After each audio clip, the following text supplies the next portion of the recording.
Have you ever sat alone with a cup of coffee in your hand, eyes locked on a screen, your mind sprinting through 100 things on your to-do list, and meanwhile your feet unknowingly press down on a world you've never truly seen? That's me. Well, not me. I mean, us.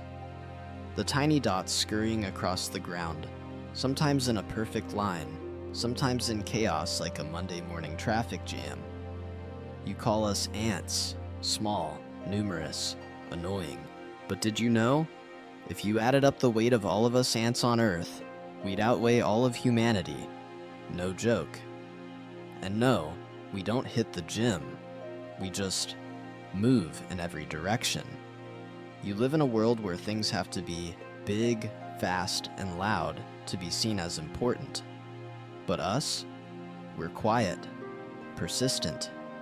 You might overlook a single ant, but when the whole colony decides to relocate, trust me, you'll notice. I'm not telling you this to brag. We don't even have a word for brag in our scent-based dictionary. I'm just telling you, because maybe you've forgotten how to look down. Not to lower yourself, but to see how something so small could carry an entire universe you never knew existed. I was born underground. No crib, no private room, just scent. A language you can't read, but we live by. Every ant carries its own smell story. There's the scent of fresh food, the warning of danger, the mourning of a fallen comrade, and the scent I leave behind as I search for my way home. We don't have ears, but we can hear shifts in the earth. We don't have bright eyes, but we still find the light at the end of the tunnel. We don't have names, but we've never once felt nameless. Strange, right? Humans spend lifetimes chasing roles, titles, or some kind of recognition. Me?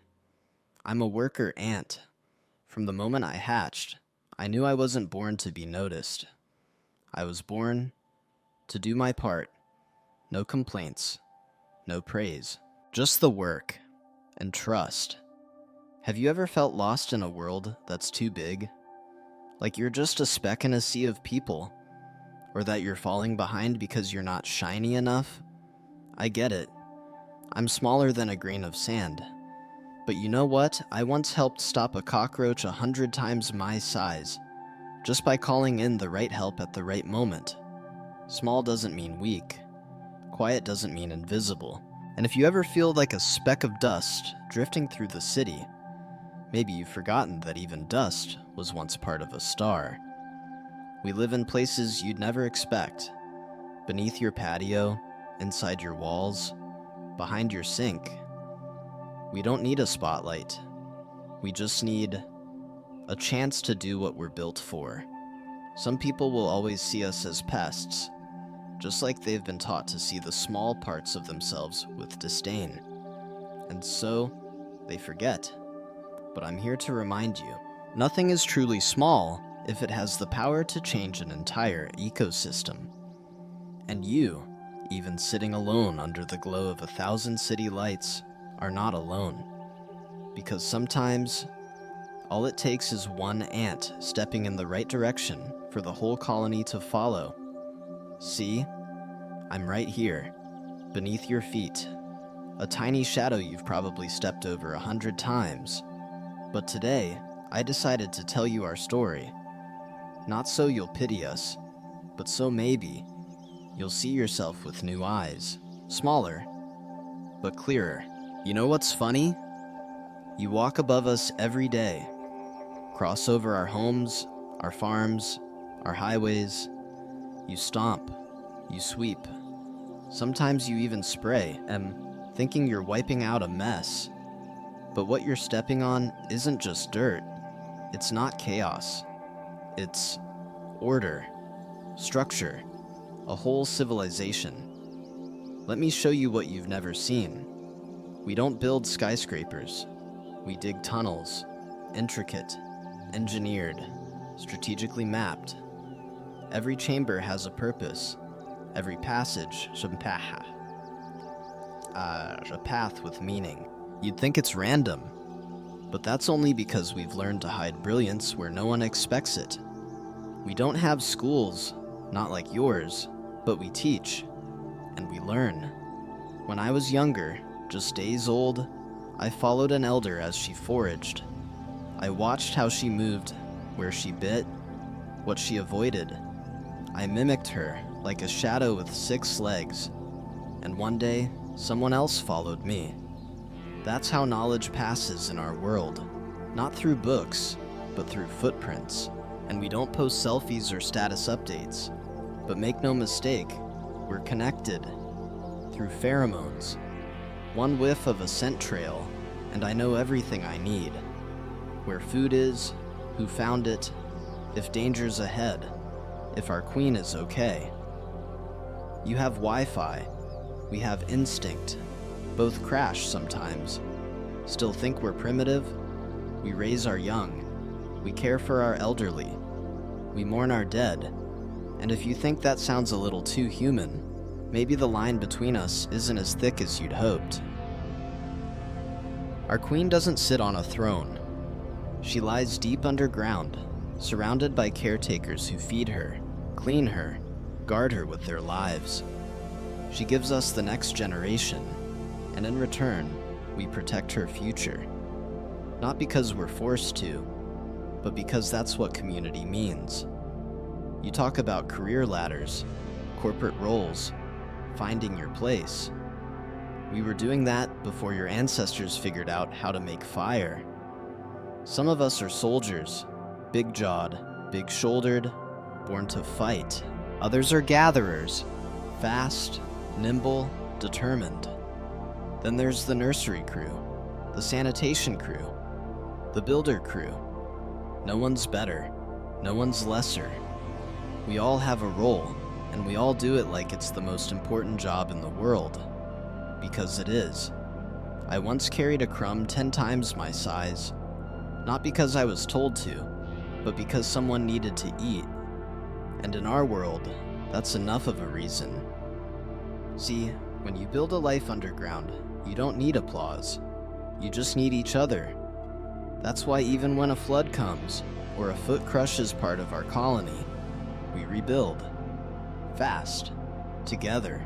No one waits for a meeting to be scheduled. We just move. Maybe that's why we've been here for over 100 million years. While empires rose and crumbled above us, we stayed. Quiet, steady, unshaken. So next time you think strength comes from noise, or importance comes from being seen, think of us, the ones who thrive where the light doesn't reach, who build without needing blueprints, who live, love, labor, with no expectation of recognition. We don't just build homes and raise young, we farm. And I'm not talking about wandering around hoping to stumble across a snack. I mean full-blown, systematic agriculture. Fields, cultivation, crop management, pest control, the whole thing. Still think you invented farming? Let me take you underground, where the real growers live. Our colony grows mushrooms. Not just any mushrooms, ones we've domesticated for generations. These little fungi depend on us, like your pets rely on you. Without our care, they'd die. Without them, we'd starve. We collect fresh leaves from the surface, carry them down through tight tunnels, chew them into a fine pulp, and place them on our fungal gardens. It's delicate work. Too much moisture, the mushrooms rot. The wrong type of leaf, the crop spoils. So we test. We remember. We adapt. We herd aphids, tiny, squishy, not-so-bright bugs that secrete something we call honeydew. It's basically bug nectar, sweet, packed with energy, and we love it. But here's the twist. We don't steal it, we milk it. Yeah, you heard me right. We gently tap their backs with our antennae, like tiny little tickles, and they give us what we need. No force, just cooperation. In return, we protect them from predators, from the weather. We even carry them from plant to plant.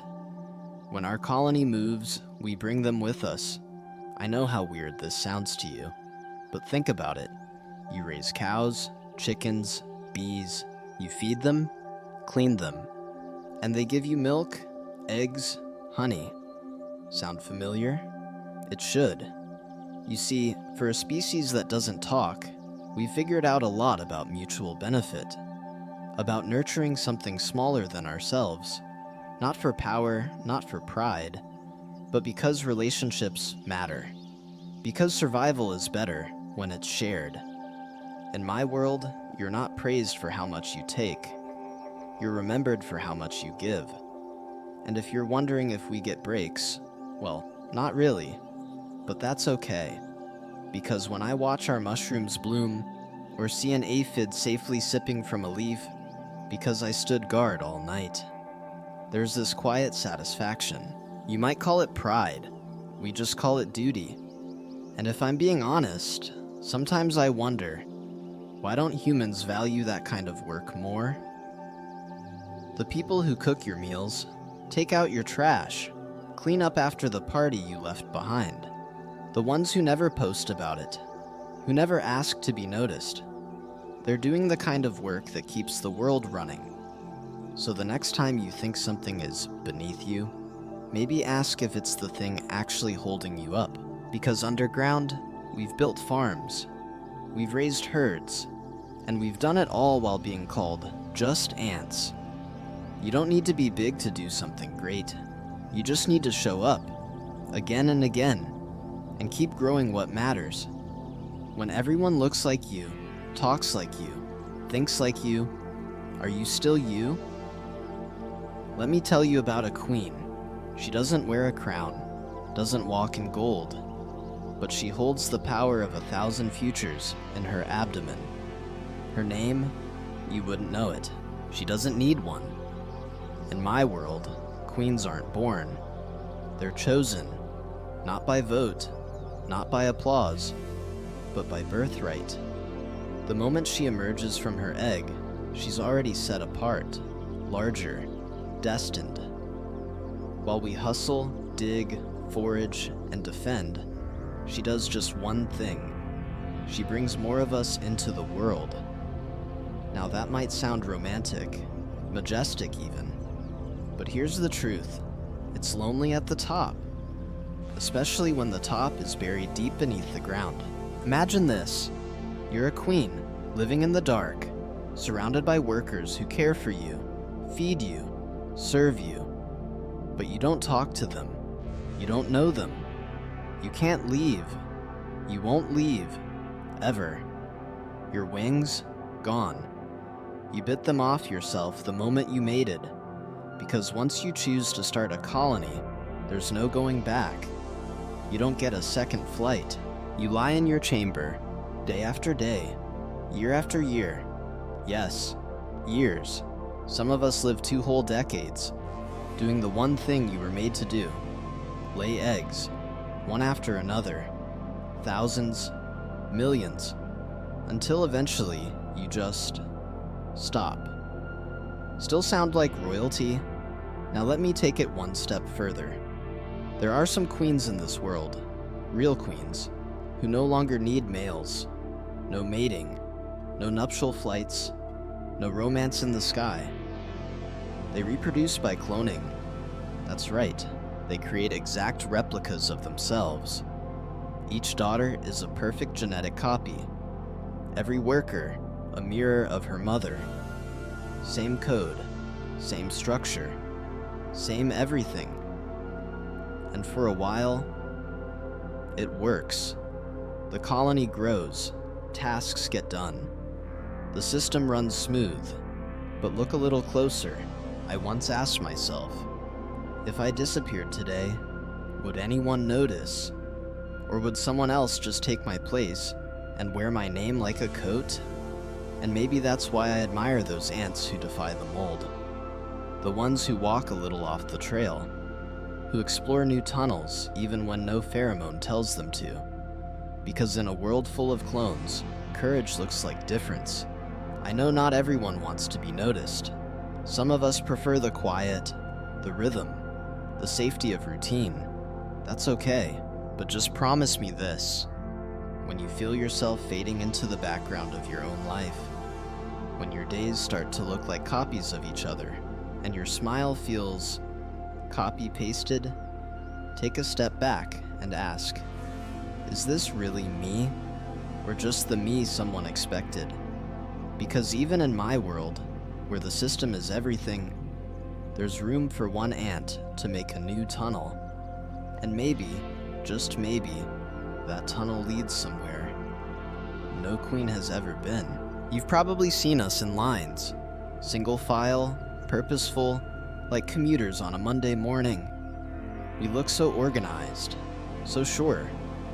Follow the scent, trust the trail, stay in line. That's what we're taught. But what if the trail is broken? What if it loops back?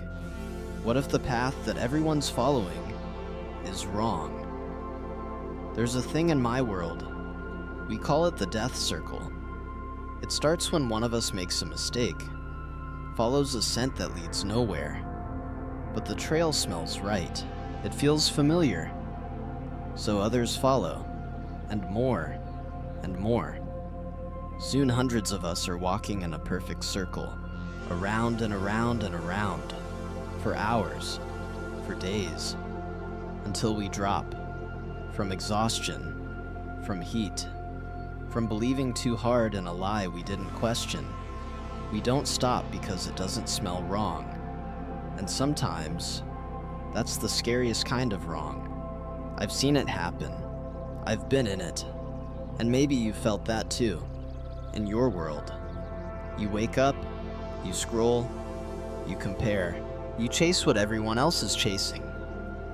The job, the look, the lifestyle, the constant next. Not because you want it, but because everyone seems to be heading that way, and it feels right, until it doesn't. Until you're stuck in a loop of burnout, self-doubt, and wondering why you're so tired. Even when you're doing everything correctly. If that's you, pause. Step out of line. Take a breath outside the circle, because sometimes the bravest thing you can do is be the first to walk away. We ants don't question the trail often, but you can, and maybe that's your gift. Not the strength to carry heavy things, but the courage to ask, is this still the right way?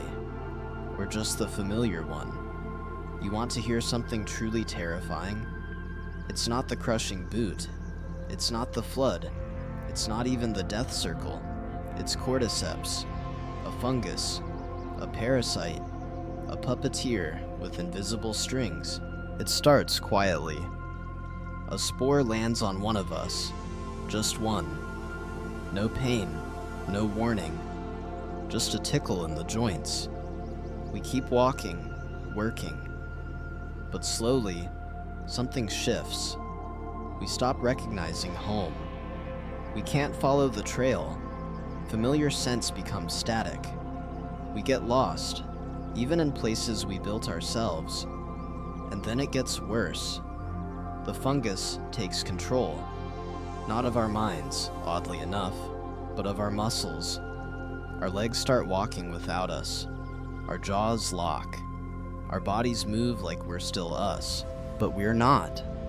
Eventually, it guides us up a tall stem or leaf, somewhere high, damp, hidden, and then it makes us bite down, hard, so we can't let go. We stay like that, alive, trapped, waiting, until, finally, the fungus grows out of our heads, literally bursting through our bodies, releasing new spores to start again. Hollywood got the idea of zombies from stories like this, but trust me, the real version, it's quieter, slower, and it doesn't look like horror. It looks like someone still functioning, still smiling, still going through the motions, just not there anymore. Sound familiar? Sometimes in your world, people disappear in plain sight. They laugh at the party, show up to work, post the filtered photos, but inside, something's taken over. Something invisible, heavy, silent, and they don't know how to let go, or even that they've bitten down. If that's you, or someone you know, don't wait for the stem to grow. Say something, ask for help, look around and really see who's drifting. Because not all parasites are fungal. Some are expectations. Burnout, silence, shame. And not all rescue comes from within. Sometimes it takes another ant to notice you're missing from the trail and come find you. So, this is it. My 6 legs have more work to do, and the sun's warming up the sidewalk again. It's time for me to head back underground. Back to the trails, the tunnels, the rhythm of life you'll never see, but we always feel. But before I go, can I tell you something? I know I'm small. I know I don't matter in your textbooks or morning routines, but in my world, I build, I protect, I teach, I love. Not in big, shiny ways, not with grand gestures, just consistently, quietly, completely. And maybe that's what I want you to take with you. You don't have to be loud to be powerful. You don't have to lead the pack to change the world. Sometimes, real strength is just showing up again, even when no one's clapping. Sometimes, it's choosing the harder path, questioning the circle, climbing away from the fungus, planting something that may never have your name on it.